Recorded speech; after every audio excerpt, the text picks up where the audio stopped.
እዚህ ውስጥ ብዙ ጉዳይ ተነስቷል። ለምሳሌ የኛንና የኤርትራን ጉዳይ ላንሳ። አንዳንድ ሰዎች በኢትዮጵያና በኤርትራ መካከል ችግር የተፈጠረው የኢትዮጵያ መንግስት የቀይ ባህር ጥያቄ ስላነሳ ነው ብለው ይላሉ፣ ያስባሉ፣ ይተነትናሉ። ግን አይደለም። ኤርትራ ከተፈጠረች ዘመን ጀምሮ በኢትዮጵያ መንግስትና በኤርትራ መካከል ኢሹ ነበረ፣ ታውቃላችሁ። እኛ ከመጣን በኋላ አያስፈልግም ይቅርብን ብለን ሞክረናል። 5 ዓመት ለምነናል።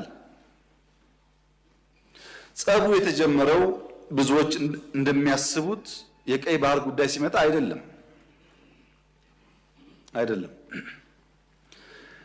በትግራይ ውጊያ ሲጀመር የመጀመሪያው ዙር ውጊያ ሽሬ ካስለቀቅን በኋላ የኤርትራ ጦር ከኋላ ኋላ ተከትሎ ሽሬ ገብቶ የአንዳንድ ሰዎችን ግለሰቦች ቤት ማፍረስ፣ ፎቅ ማፍረስ ሲጀምር ጸብ ተጀምሯል። አልተናገርንም እንጂ አክሱም ይዘን ስናልፍ አክሱም ገብቶ ወጣቶች በጅምላ ሲረሽን ጸብ ተፋፍሟል።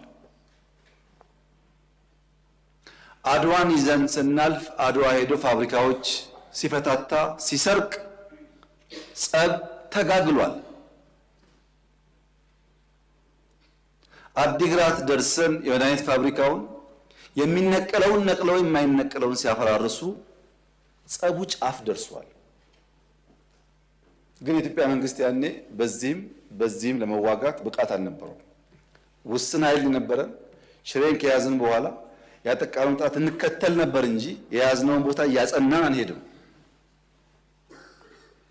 ይህ ጉዳይ የተከበረው ምክር ቤት ለዛሬ ዋጋ የለውም። ለታሪክ ማንሳት የምንፈልገው ጉዳይ አክሱም ወጣቶች ሲገደሉ፣ አድዋ ሲዘረፍ፣ አዲግራት ሲዘረፍ በርካታ ኢንቮይ ወደ ኤርትራ ልክ ያለው የላኳቸው ሰዎች ገሚሱ አሁን ከኛ ጋር የሉም። ለምሳሌ ክቡር አቶ ገዱ ያኔ የውጭ ጉዳይ ሚኒስተር ነበሩ። ከአንዴም ሁለቴ ኤርትራ ልኬያቸዋለሁ።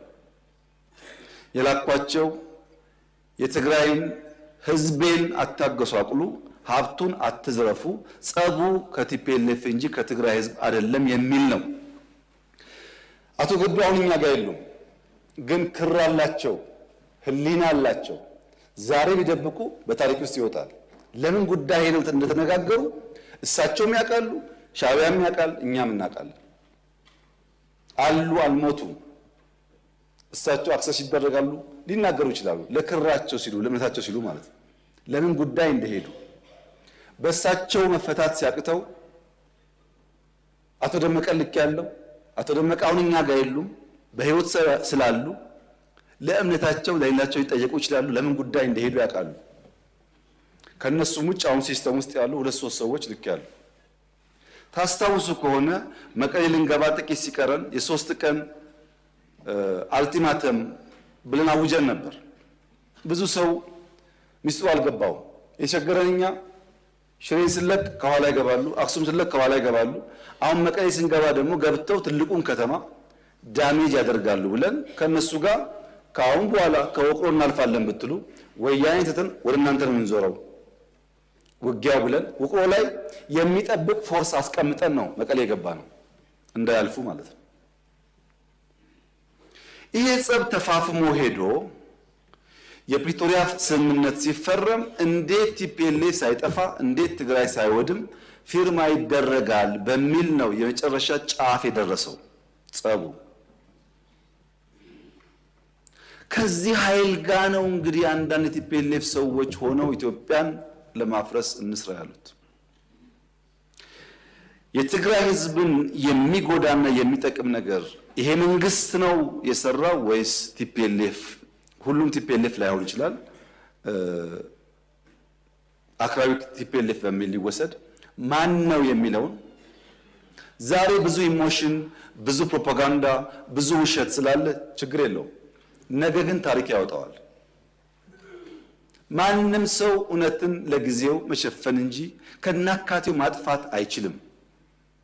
እኛ መጨረሻ ፕሪቶሪያ ስንፈራረም መቀሌ ለመግባት አንድ ቀን የቀረን አሸንፈናል። ጦርነቱ እንደምታውቁት ያለው ግን ምንድነው? መቀሌ መግባት ድል አይደለም። ህዝባችንን ማንጠብቅ ከሆነ ተመልሶ ይዘረፋል፣ ተመልሶ ይገደላል። ያ ከሚሆን ሰላም ይሻላል፣ የኛው ህዝብ ነው ከሚጎዳብን ይቅርብን ብለን የወሰነው።